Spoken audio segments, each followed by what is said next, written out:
Hay 118 elementos químicos en la naturaleza.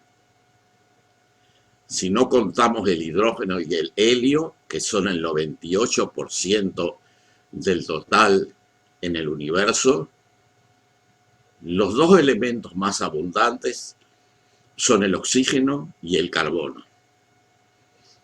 El oxígeno es el tercer elemento químico en abundancia, constituyendo casi el 1% de toda la materia del universo. Y el cuarto elemento en abundancia es el carbono. Y estos dos elementos explican muchas cosas, entre ellas la existencia de la vida y nuestra propia existencia. Al mismo tiempo, deseo hacer notar que por esa razón no es extraño que las atmósferas de Venus y Marte estén constituidas por 95% de dióxido de carbono, que es un compuesto de oxígeno y carbono, o sea, moléculas que contienen 2 átomos de oxígeno y 1 de carbono. Dicho esto, llama la atención que en la Tierra, que es un planeta de la misma familia de Venus y Marte, y que debería tener una proporción parecida de estas moléculas, la cantidad de dióxido de carbono sea apenas de 0.04%, o sea, 2.375 veces menos que nuestros vecinos planetarios. Otra diferencia difícil de explicar, tanto en Venus como en Marte, es la proporción de nitrógeno, que es de 3% en Marte, de 3.5% en Venus, y sin embargo en la Tierra es mucho mayor, 78%, o sea, por lo menos 25 veces mayor. Uno puede pensar que originalmente, luego de su formación como planeta en la Tierra, también podría haber habido 95% o una cantidad semejante de dióxido de carbono y también algo así como 3% de nitrógeno. Algo pasó en la Tierra que cambió esos porcentajes. Y al mismo tiempo uno puede razonar que al disminuir la cantidad de CO2, o sea, dióxido de carbono, a niveles mínimos, de 95% a 0.04%, eso habría llevado a que el porcentaje de nitrógeno aumentara significativamente.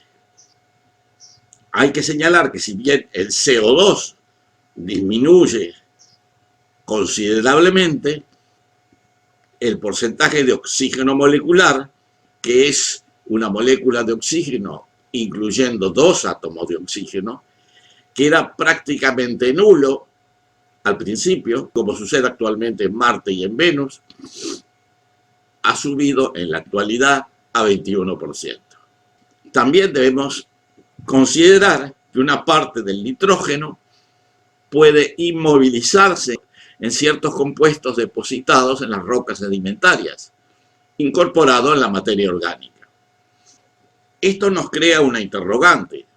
¿Dónde está el carbono del dióxido de carbono que desapareció?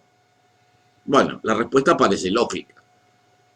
El carbono que falta está enterrado en las calizas y dolomitas, que también son formas oxidadas del carbono y que cuando se formó la Tierra no existían. Por otra parte, también es bueno recordar que el carbono se renueva a partir de las surgencias de hidrocarburos, como gas natural, metano, sobre todo, o petróleo, y que al llegar a la superficie aparece a menudo oxidado como dióxido de carbono. Hay una teoría que sostiene, que es dominante, que tanto el gas natural como el petróleo son el resultado de materia orgánica que fuera enterrada en sedimentos en el pasado. Esta teoría es refutada por Thomas Gold, que piensa que la mayoría de los hidrocarburos proviene del interior del manto de la Tierra.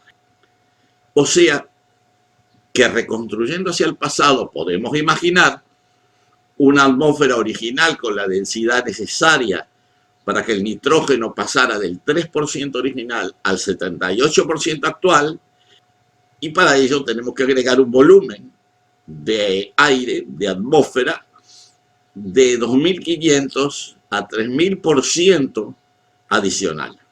Incluso sería algo más si pensamos que parte del nitrógeno está inmovilizado. O sea, que podemos plantear la hipótesis de que a la atmósfera actual habría que multiplicarla por 50 o 60 para lograr la densidad original del planeta, o por lo menos la densidad original durante el período mesozoico, jurásico y cretácico. Esto determinaría que la presión atmosférica en la superficie sería 50 o 60 veces mayor que la actual. Según David Esker, autor de la teoría de los dinosaurios, Dinosaur Theory, la densidad de la atmósfera podría haber sido 300 a 400 veces mayor que la actual, lo cual justificaría que los dinosaurios en el Jurásico, Cretácico, crecieran a un gran tamaño, adquiriendo una cierta flotabilidad, o como se dice en inglés, buoyancy, que permitiera que sus esqueletos resistieran su enorme peso, y justificaría el desarrollo de esas tremendas colas que tenían los dinosaurios, y que los gigantescos reptiles voladores, los llamados pterosaurios, pudieran volar. Los pterosaurios podían llegar a tener cientos de kilos de peso y envergadura de las alas de 8, 10 e incluso 12 metros. Las características de una atmósfera hiperdensa, según David Esker, serían las siguientes. 1. El dióxido de carbono es el gas más abundante en la atmósfera. 2. No hay hielo en los polos ni en los picos de las montañas. 3. Existe casi la misma temperatura en todas partes, independientemente de la latitud. Hay vertebrados terrestres gigantescos. Los vertebrados terrestres desarrollan una forma distinta. 4. Con la cola y las patas traseras mucho más grandes y fuertes que sus patas delanteras. 5. La razón por la que los dinosaurios tenían estas características es porque aumentaron su probabilidad de sobrevivir al permitirles moverse más rápido a través de una atmósfera extremadamente densa. Y 6. Resulta mucho más fácil para vertebrados lograr el vuelo. Incluso los reptiles de bajo metabolismo logran volar y se convierten en los vertebrados voladores más grandes que jamás hayan existido. Tampoco hay que olvidar que al haber una atmósfera mucho más densa, los átomos de oxígeno eran mucho más abundantes, ayudando la oxigenación de la sangre en los grandes cuadrúpedos. Coadyuvando con lo anterior, sabemos que durante el Mesozoico, incluyendo el Jurásico y Cretácico, entre 220 y 65 millones de años, los climas en la Tierra eran cálidos y húmedos, sin glaciaciones, y con regiones climáticas relativamente homogéneas en diferentes latitudes. Las reflexiones que nos merece estas comprobaciones o estos datos. Comparando con Venus y Marte y probablemente con la Tierra en tiempos mesozoicos, el porcentaje de dióxido de carbono en la Tierra actual es extremadamente escaso. A pesar de ser muy escaso, el dióxido de carbono es el principal nutriente de las plantas que de todas maneras pueden realizar su función fotosintética de la que dependen todos los organismos vivos. También señalar que el carbono, que constituye la base de toda la materia orgánica, es el resultado de la extracción del dióxido de carbono de la atmósfera. Al mismo tiempo, considerar que el aumento del dióxido de carbono provoca incremento de la función fotosintética y de la producción de materia orgánica, y por supuesto de la producción agrícola. En cuanto al rol de gas de invernadero del dióxido de carbono, se generan ciertas dudas. O sea que, desde mi punto de vista, el alarmismo catastrofista con relación al incremento del dióxido de carbono que se proclama en estos momentos en los medios no parece tener razón de ser. Es por lo menos una exageración.